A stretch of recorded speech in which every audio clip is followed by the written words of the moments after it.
मैं के.एन. पाठक class 8th में mathematics पढ़ाने जा रहे हैं। आप लोग पहला चैप्टर जो स्टार्ट किया गया था उसके बारे में थोड़ा समझ लें।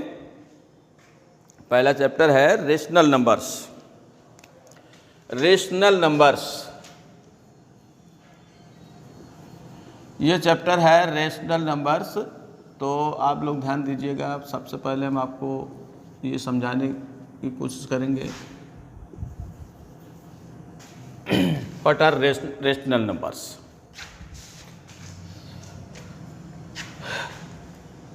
रेशनल नंबर्स को हिंदी में बोलते हैं परिमेय संख्या। परिमेय संख्या, परिमेय का मतलब है कि जिस नंबर को हम डिफाइन कर सकें, उसके बारे में सही रूप से वास्तविक रूप दे सकें, वो रेशनल नंबर्स होती है। लेकिन इसका डेफिनेशन हम इस तरह से देंगे,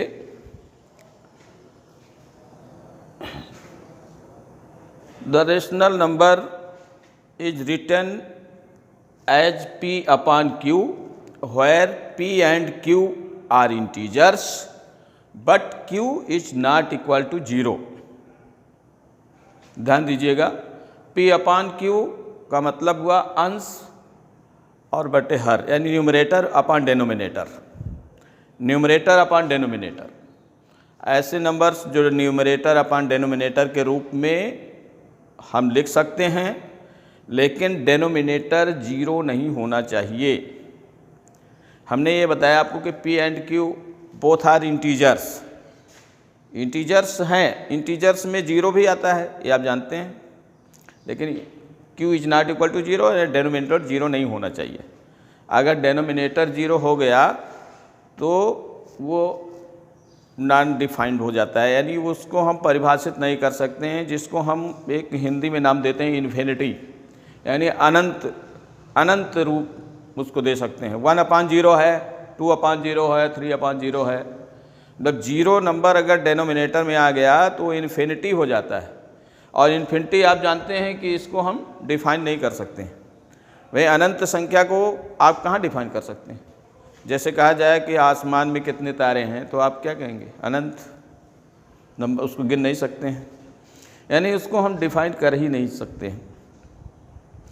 तो रेशनल नंबर्स के बारे में ये बताना है कि the number which is written as p upon q where q is not equal to 0। p and q both are integers except 0, यानी 0 को छोड़ करके ये इंटीजर्स। अब आपको हम ये बता दें कि p ये न्यूमरेटर है। न्यूमरेटर अगर 0 हो जाए, न्यूमरेटर 0 हो जाए, डिनोमिनेटर 0 न हो, तो आपका नंबर रेशनल नंबर है। इसमें केवल कंडीशन ये है कि q is not equal to 0।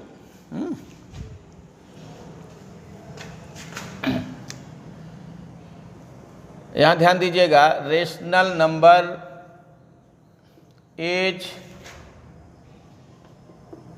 Written as p upon q where q is not equal to 0।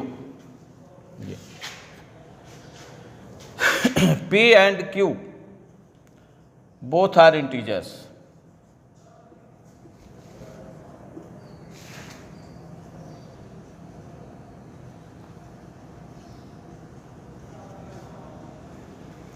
p और q ये दोनों इंटीजर्स हैं। लेकिन अब यहाँ पर यही बताया गया है कि जो डिनोमिनेटर है q, ये इंटीजर्स है, लेकिन 0 को छोड़ करके है। 0 को छोड़ करके इंटीजर्स। अब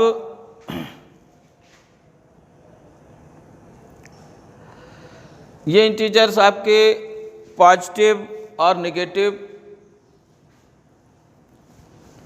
हो सकते हैं। तो इन सब के बारे में अब थोड़ी सी हम और आपको जानकारी देंगे कि रेशनल नंबर है, इसमें रेशनल नंबर्स में एडिशन, सब्ट्रैक्शन, ये सारे कैलकुलेशंस होते हैं। तो इनके बारे में अब आपको एक्सरसाइज से हम समझाने जा रहे हैं।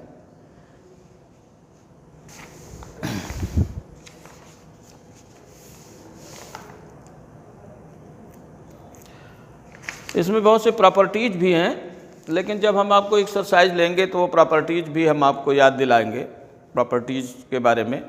एक साथ में केवल प्रॉपर्टीज समझा देना ही काफ़ी नहीं है, एक्सरसाइज करते जाइए और प्रॉपर्टीज हम बताते जा रहे हैं।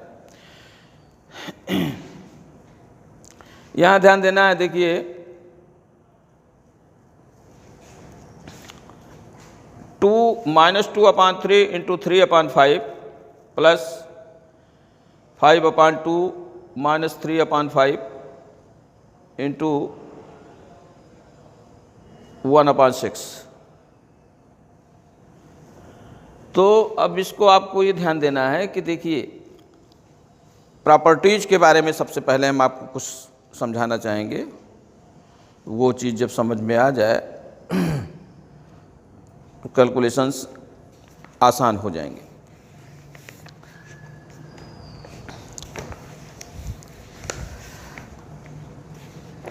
पहला क्वेश्चन देखिए,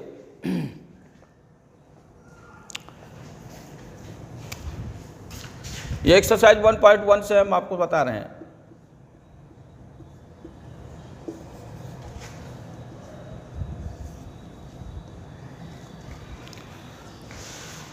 -2/3 × 3/5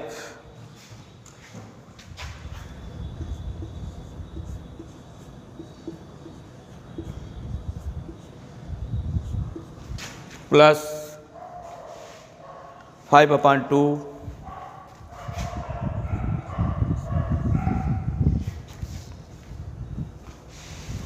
-3/5 × 1/6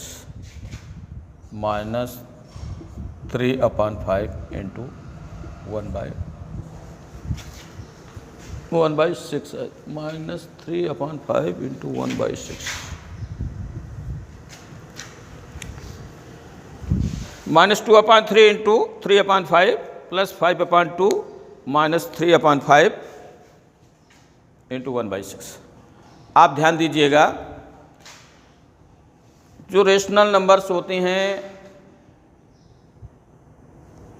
इसमें सबसे पहले आपको ये समझना है, देखिए जो मल्टीप्लाई रूप में है, मल्टीप्लिकेशन रूप में है, उन नंबर्स को आप साथ में ले लीजिए।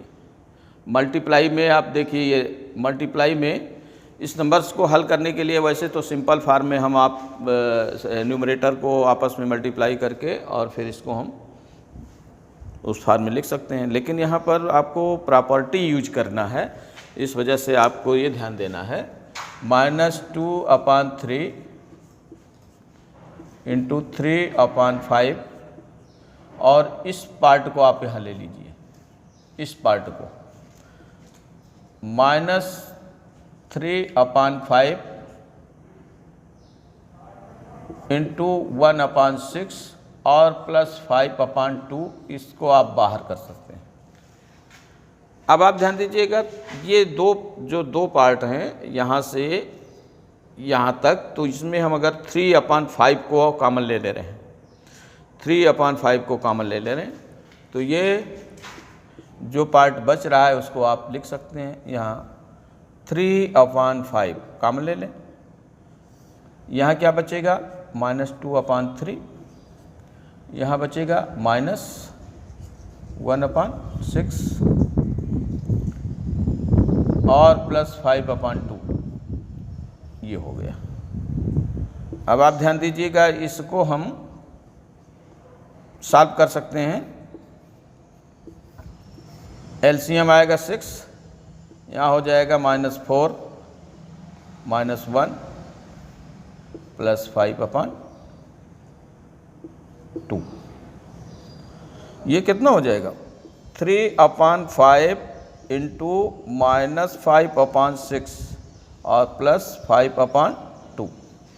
आप ध्यान दीजिएगा, ये 1 जा, ये 2 जा, ये 1, ये 1 कट गया। अब आप इसको कैसे लिख सकते हैं, 1 माइनस में है ना, -1/2 +5/2। अगर इसको सॉल्व करते हैं तो आएगा यहाँ 2 या -1 +5 कितना हो जाएगा 4/2। 2 1 जा 2 2 जा, यानी हमारा आंसर कितना मिला 2। ध्यान दीजिएगा, ये आंसर आया 2। ये जो है थोड़ा सा नीचे हो गया है, आप लोगों को दिख नहीं रहा होगा, तो ये हम सॉल्व कर दे रहे हैं यहाँ नेक्स्ट स्टेप में। ये हो जाएगा -1/2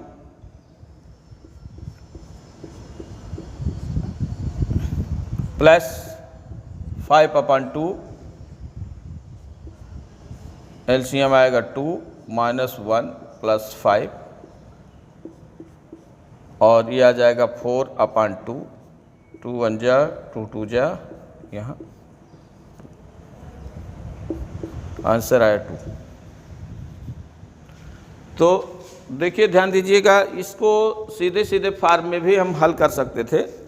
जैसे ये 3 2 जा 6, 6/15 +5/2 और इधर मल्टीप्लाई कर ले 3/30, सबका एलसीएम लेकर के करते तो भी यही आता। लेकिन ये थोड़ा सा सॉल्यूशन को इजी बनाने के लिए, सॉल्यूशन को थोड़ा सा हम अपने ढंग से समझें तो ये थोड़ा और भी इजी बन सकता है। इस वजह से देखिए हम देख रहे हैं कि हमारे इस कैलकुलेशंस में हमारा जो 3/5 है, ये 3/5 दोनों में मिल रहा है। इसलिए देखिए इसमें जितने भी पार्ट हैं, पार्ट का मतलब आप समझ लीजिए कि प्लस माइनस जहाँ से लगता है वहीं से पार्ट अलग हो जाता है। अगर मल्टीप्लाई में आ जाते हैं तो वो पार्ट एक में मिल जाता है। जैसे 1/2 इंटू 1/3 इंटू करके तो वो सब एक पार्ट में हो जाता है। लेकिन प्लस माइनस करके जब करते हैं तो वो पार्ट अलग अलग होते जाते हैं। तो यहाँ पर देखिए ये -2/3 इंटू 3/5 ये था। अब यहाँ देखिए -3/5 इंटू 1/6 था, तो इसको भी हम इसके साथ में ले रहे हैं। इसको साथ में इसलिए लिया गया है कि दो नंबर्स इसमें कॉमन आ रही हैं, सेम आ रही हैं, और जब सेम नंबर्स हो जाएंगी तो उसको हम कॉमन ले लेंगे और जो नंबर्स बचेंगे उनको सॉल्व करके सॉल्यूशन को हम थोड़ा मतलब संक्षिप्त बना सकते हैं। जो कैलकुलेशन थोड़ा सा क्लिष्ट हो रहा है, काफ़ी उसको हम ये कह लीजिए कि विस्तृत हो रहा है, तो इस विस्तृत फॉर्म को संक्षिप्त रूप देने के लिए प्रॉपर्टीज़ का यूज होता है। और ये प्रॉपर्टीज़ में एक कॉमन लेने का है, तो अब एक कॉमन लेने वाली प्रॉपर्टीज़ है, तो इससे सॉल्यूशन आपका सॉल्व हो गया। अब आप ध्यान दीजिएगा, सेकंड क्वेश्चन देखिए, right the additive inverse of each of the following. अब देखिए इसमें एक प्रॉपर्टीज है एडिटिव इनवर्स। एडिटिव इनवर्स का मतलब होता है योगात्मक प्रतिलोम। योगात्मक प्रतिलोम, एडिटिव इनवर्स का मतलब है योगात्मक प्रतिलोम। तो एडिटिव इनवर्स होता क्या है इसके बारे में आपको समझा दें। कोई रेशनल नंबर है, उसमें हम कौन सा रेशनल नंबर जोड़ें कि वो 0 हो जाए। मतलब sum of rational number and its additive inverse. Sum of rational number and its additive inverse equal to 0।